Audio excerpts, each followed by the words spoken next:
it is unbelievable. I mean, just the engineering. This is the kind of thing I like. Look at this here.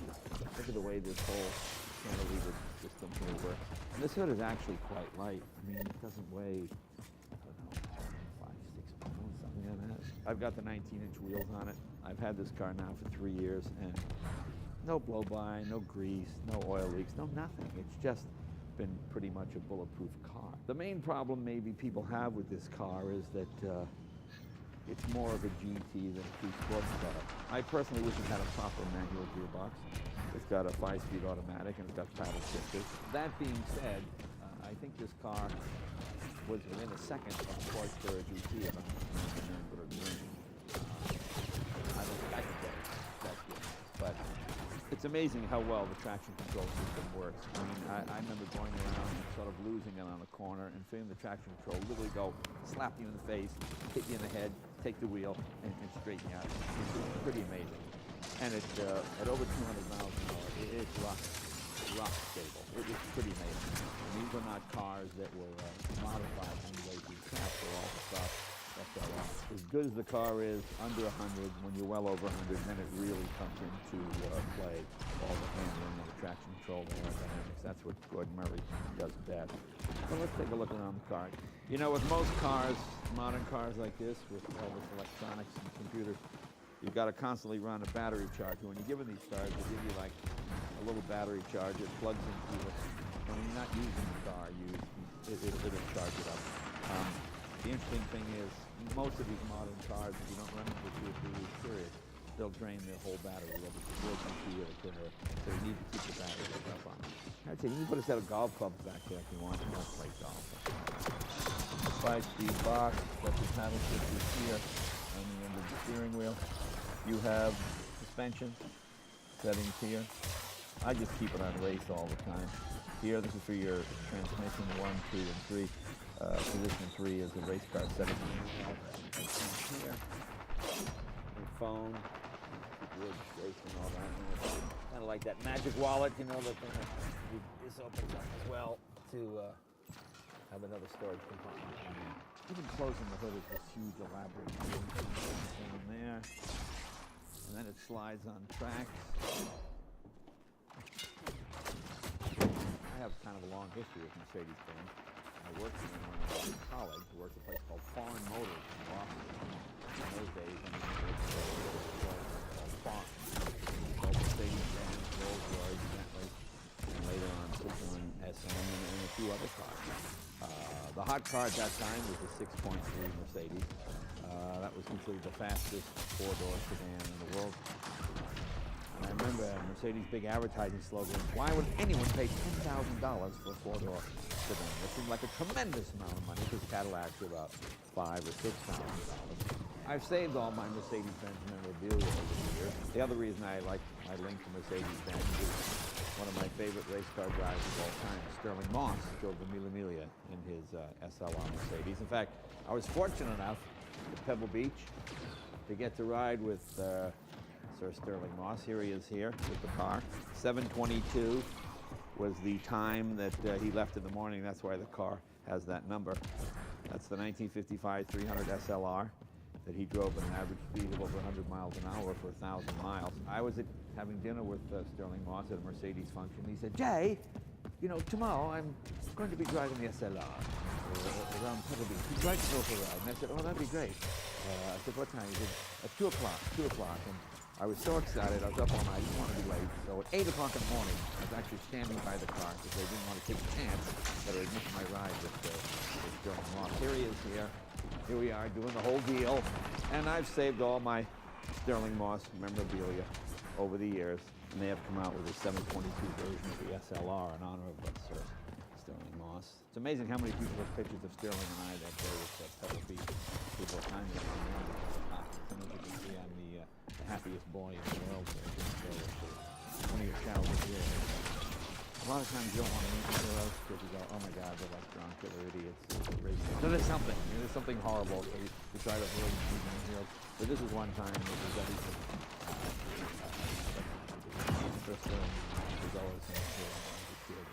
And mother was from Scotland, so he was a great patriotic British driver. So when I met him, he was a true gentleman, and boy, he still had it. When he took me through the corkscrew with that car, even at 78 years old, he was doing it. I mean, it was pretty amazing. It was a lot of fun. It was a once in a lifetime opportunity. Now, if you're a Fangio fan, ooh, I have something here. Fangio, of course, drove for Mercedes. This is his very first World Championship Cup. So that's pretty cool. I got to know Fangio. He's quite old.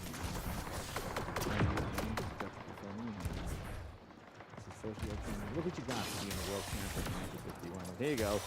You risk your life. It makes like no money. Here's a cup for you. Right here is a front brake caliper. My SLR.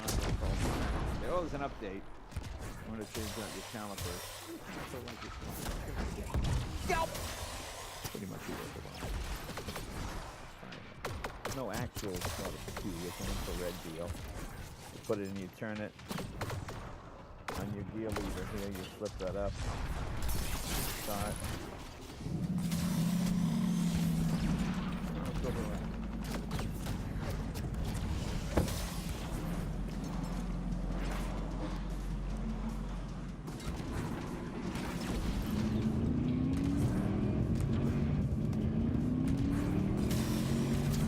Say, what's the difference between regular SL Mercedes? You know, it's kind of like handmade pizza and a frozen pizza. They both look the same from like 5 feet away, but one is really. Now you can shift two ways with this car. You can shift like this, or you can shift with the paddle. Well, this car is being developed. Mercedes came out with their 7-speed transmission, which they have in their newer cars, but it couldn't take the torque and the power of this. So this has the additional latch. The critic really went after this car, and I thought rather unfairly. I just think the decision but that being said, that was pretty good.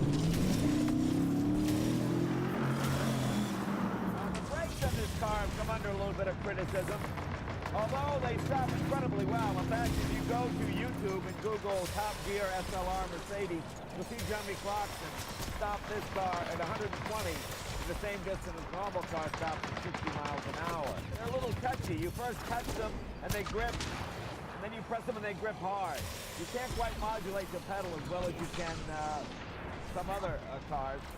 But that being said, they're incredible. So you wonder why the car is so heavy, even though the body's 100% carbon fiber. There's a lot of safety built into this car. You know, in a rollover of this thing, you gotta walk away.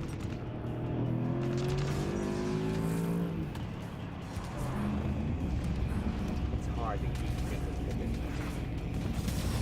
If you have a kid, don't unplug. Another nice thing about the air brake is, since this is LA, it also works as a bullet deflector. You know, kind of like Bond had on the Aston Martin. Somebody's shooting at you, oh, you just flip it up, there you go. And you clean all the shells off the inside when you're done.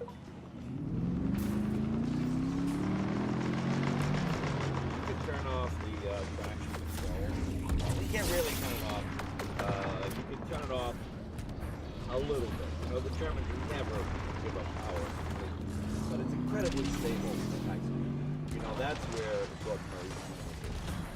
If you drove this car around Los Angeles at under 60, 70 miles an hour all day long, you might go, what's all the fuss? If not, till you get it on the track or take it to a place like Spain, as in Seattle where I drove it, you get an accident, 270 miles an hour. And for a long time. Pretty amazing car.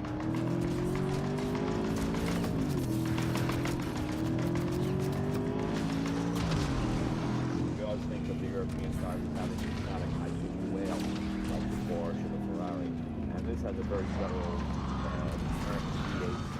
Like a big American V8, you can do this.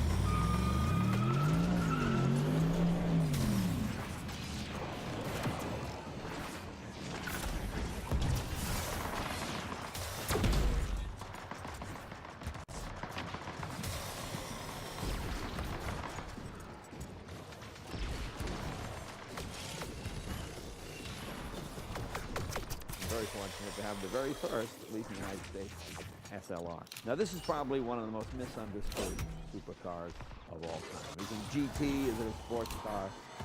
It's a fascinating combination. I think it actually has a higher top speed than the Porsche Carrera GT by 3 or 4 miles an hour. This is the fastest car I've ever driven. I was fortunate enough with Mercedes-Benz to go to Spain. There's a racetrack there called Idiada. I think I'm pronouncing it right. It's like 7 mile over, some crazy thing like that. And we were able to drive this at an indicated 212 on the speedometer, which is about 207 miles an hour for a long, long time. I remember pulling into the pits and standing on the brakes and getting out and seeing that the caliper was on fire, and the Mercedes guy go, yeah, that is what it does. Yeah, do not worry about that. They all catch. It's supposed to do that. That's what they do. I said, really, fire come? Yeah, as soon as you go, the fire will blow out. I said, oh, okay, fine. And we went back out on the track, and for 2 days, they said, go out and try to break it. And, you know, we couldn't break it. It's a fantastic car. It probably has more miles on it than any other supercar in my garage here because it's the most livable. As much as I love my Carrera GT, that's probably the most focused sports car, but it's way too low almost to drive on public roads. It won't fit in my driveway at home because there's a hump. You can't get into most gas stations because it scrapes. In fact, there's a factory lift kit for the Carrera GT. Like when you drive it normally and you go over a speed bump, it goes, and with the lift kit, it just goes, so there's a difference of about 1/8 of an inch. This is a proper car that it has a trunk that can actually carry stuff. It has normal ground clearance, has ceramic brakes, and most importantly, it was designed by one of my heroes, Gordon Murray, who of course did the F1 McLaren and the rocket car. As you see, the gull wing doors. Fabulous build quality on this car. Everything is perfect. The stitching in the seats and the dashboard, everything lines up perfectly. All your little shunt lines here. Nothing deviates by even 1/10 of a millimeter. It's a front engine, but it's actually more of a mid-engine. The engine is set way back. Let me show you this thing. It is 617 horsepower, weighs about 3,800 pounds, which seems a little heavy for a car of this nature, but compared to the regular SL Mercedes, which is well over 4,000 pounds, well, close to 4,400. The whole body, of course, is carbon fiber, 3-valve engine, 5.4 liter supercharger, of course. The amount of work it takes to get your catalytic converters and your exhaust system exiting out here, there is so much heat coming out of this car. It is unbelievable. I mean, just the engineering, and this is the kind of thing I like. Look at this here. Look at the way this whole cantilever system here works. And this hood is actually quite light. I've got the 19-inch wheels on it. I've had this car now for 3 years, and no blow-by, no grease, no oil leaks, no nothing. It's just pretty much a bulletproof. The main problem maybe people have with this car is that it's more of a GT than a sports car. I personally wish it had a proper manual gearbox. It's got a 5-speed automatic and it's got paddle shifting. That being said, I think this car was within a second of the Porsche Carrera GT. I don't think I can get that, but it's amazing how well the traction control system works. I mean, I remember going around, sort of losing it on a corner, and seeing the traction control literally go, slap you in the face, hit you in the head, take the wheel, and straighten you out. It's pretty amazing. And at over 200 miles an hour, it's a little battery charge. It plugs into it. When you're not using the car, it'll charge it up. The interesting thing is, most of these modern cars, if you don't run into a period, they'll drain their whole battery. Before GT or Carrera, so you need to keep the battery up. And so you can put a set of golf clubs back there if you want to help play golf. 5-speed box, got your paddle shifters here, and then the steering wheel. You have suspension settings here. I just keep it on race all the time. Here, this is for your transmission 1, 2, and 3. Position 3 is the race car setting. Here. The phone, registration, all that. Kind of like that magic wallet, you know, that can do something as well to have another storage department. Closing the hood is super rapid. And it slides on the track.